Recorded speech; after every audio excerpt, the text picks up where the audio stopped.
आवाम तक पहुंचाई जा रही है। ईरान में शियों की भी मस्जिद नहीं होती, अब तो आके बननी शुरू हुई है।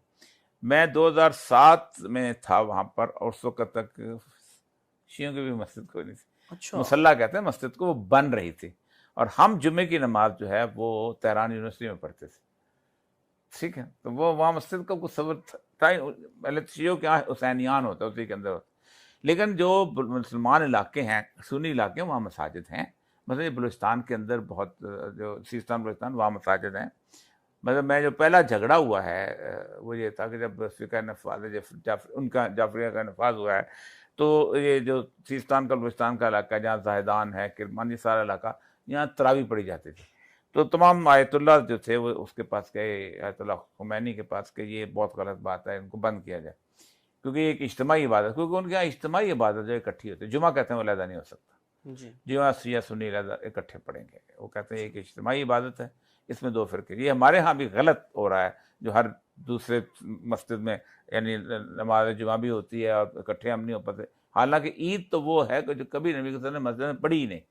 यानी आप खुद सोचें कि औरतों को कहा लाने को कहा अगर तुम्हारे पास कपड़े नहीं है चादर पड़ोसियों से भाग के ले जाओ, लेकिन ईद बाहर पढ़ो। लेकिन हम तो ईद 2 सफ़े में की ईद भी होती है हमारे यहाँ, लेकिन वहाँ उन्होंने ये कहा था। दूसरा उनका ये था कि वहाँ उन्होंने कहा इसको बंद किया जाए।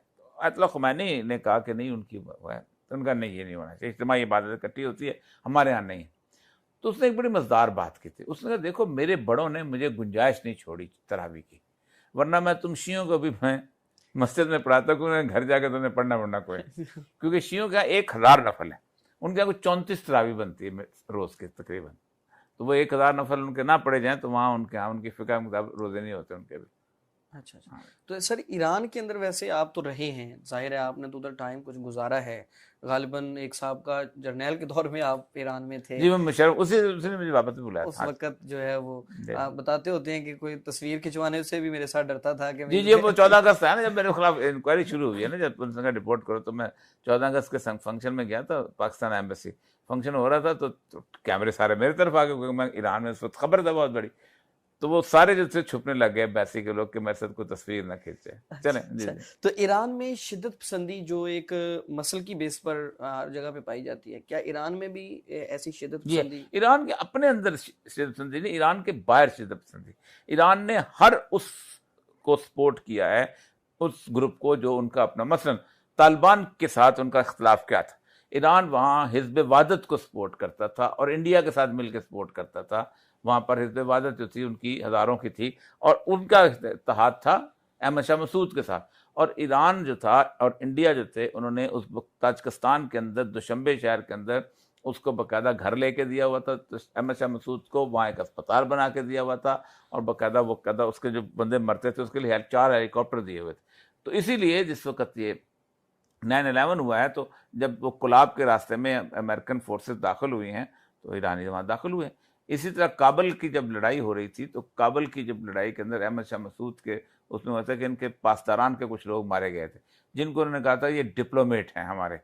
तो वो लड़े थे वहाँ, आप डिप्लोमेट क्या करने, डिप्लोमेट होंगे तो वो काबल में बैठने चाहिए। अगर आपने वाकई मानते आप हो नहीं तो डिप्लोमेट सब कैसे आ गए।